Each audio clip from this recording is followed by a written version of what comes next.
Hey, all my Crimsonites, and welcome to the Crimson Cure channel, where we embrace our femininity, increase our womanly value, and celebrate our brothers. So join me on our feminine journey to learn, heal, and grow.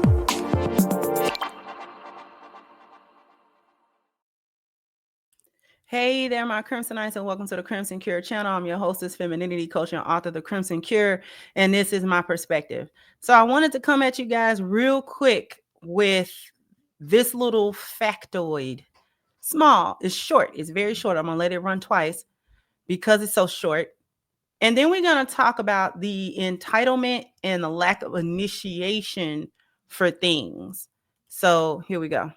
Their men's interest because they're not initiating anything, almost as if he ain't fine too. Like she the fine one and he ain't. Like it's almost like she the catch, not we called each other. They are losing their men's interest because they're not initiating anything, almost as if he ain't fine too. Like she the fine one and he ain't. Like it's almost like she the catch, not we called each other. They are very simple. And a lot of women lose this point. When they lose it in the thought that they're the only ones that should be chased and all of that. When you're actually in a relationship, you have to also initiate affection. You have to initiate sex. You have to initiate, connection. You have to initiate conversations and things of that nature. This helps to foster that connection because you want to feel as a woman like he's attracted to you, like he wants to be around you, or he wants to have sex with you, or he likes you, or he wants to talk to you, things of that nature, which is fine. Women want that. We crave that. We need that in our relationships. The connection can die rather quickly if we are with a man that we feel like has no interest in us. He doesn't connect with us in any emotional way. It might just come off as just sex, and then he doesn't want to talk, and he doesn't want to communicate, and he doesn't want to connect outside of sex. That can dwindle a woman's connection really quick. She won't feel too good about the sex part when the other parts of the emotional needs don't get met. But men have a portion of that as well. They need to feel seen and wanted too. And it may not look exactly the same way that women look when we want to be seen, and things of that nature. But you have to do this stuff. You have to initiate the connection, not just the sex and the affection. That too, that's a big part of it. But also just initiate the connections. And that's when a lot of marriages fall. A lot of connection is lost. A lot of people don't know what it means to lose connection. I'm going to share something else with you real quick. I'm going to share some other things with you. And I found this and I thought that it was I didn't save it. Crap. Anyways, I hate when I see stuff and I don't save it, but it probably should have been saved. But the thing that I was going to show that I can't show was a post where it was talking about when your spouse comes to you with things like little mundane comments. So the example was the lady was sitting there reading a book, drinking coffee, and the children had gone off to school and things of that nature. And her husband comes down, sits across from her with his breakfast, and looks out the window and says, "Man, that grass really is growing a lot." And she was like, "Grass growing?" But she didn't say that. She thought that. The initial thought was that. However, the post went on to say, when your spouse comes to you with things that seem awkward or mundane, a little small talk or a little, it's a bid for connection. It's a bid to be seen. It's a bid to be talked to. That's the connection.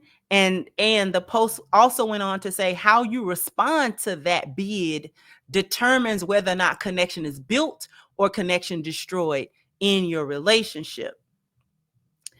So she was like, instead of voicing the thought, oh man, the grass, why are we talking about the grass, which would have turned him away, when all he was really trying to do was simply be seen by me and connect with me and talk to me, even if it was an awkward segue into a conversation.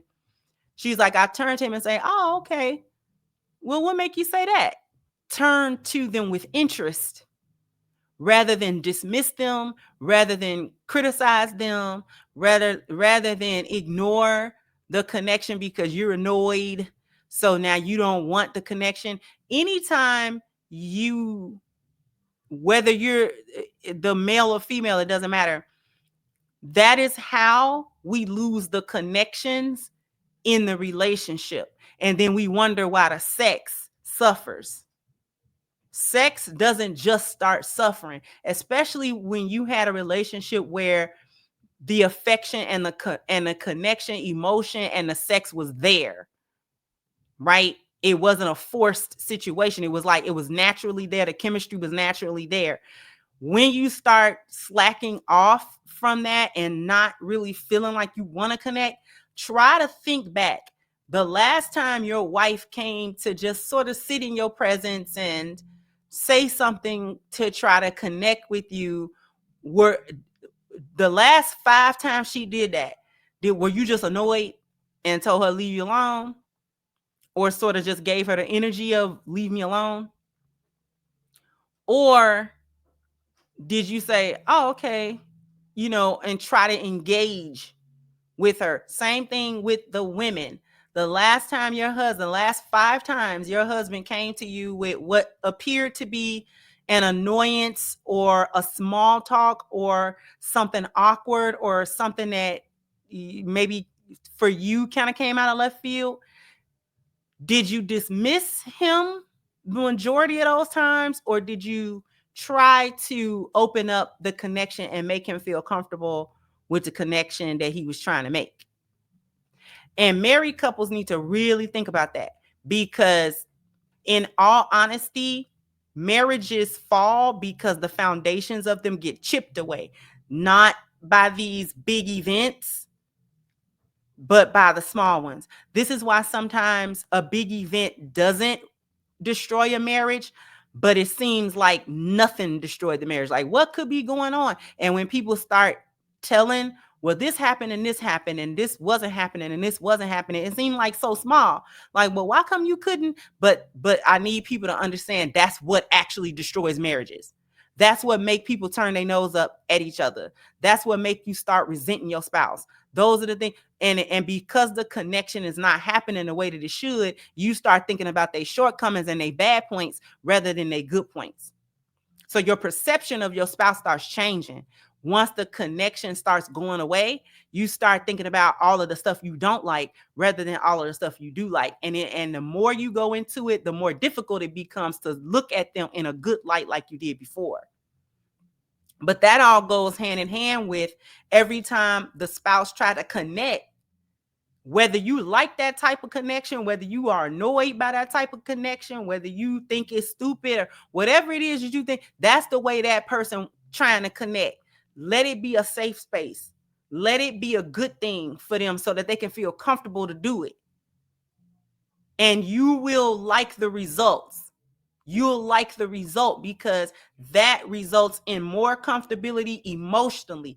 The man and the woman is supposed to be emotionally safe in the relationship, not just one or the other. So it's not just women have to be safe and men have to provide the safety. Women also have to provide the emotional safety for men. It doesn't matter what it looks like to you.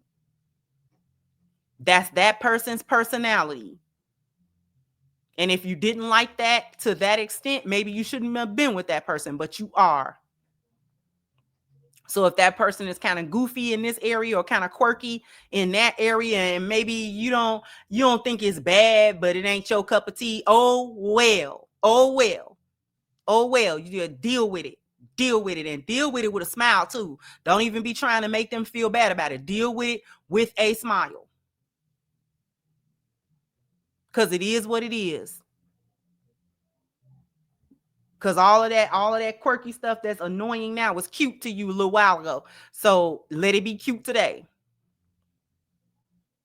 Let it be cute today. And the only reason it's not cute is because now you done got used to that person, and now you don't want to be bothered by all of the so-called small stuff. But it was the small stuff, the seemingly mundane, innocuous little things that actually made you like that person. That's what made y'all like each other. That's what made y'all want to be around each other. That's what made y'all want to talk to each other. Those things, the stuff you tired of doing, the stuff that you quote unquote don't see no point in, the stuff that quote unquote is the little stuff and it don't matter no more. Now that you got her, now that you got him, now all of a sudden you ain't got to do it. That's what tear your marriage up. That's what's tearing people's marriages up. Jump down in the comment section. Let me know what you think. Like, share, subscribe to the channel if you have not. Once again, I'm your host, is the Crimson Cure, and this was my perspective. Bye-bye, Crimsonites.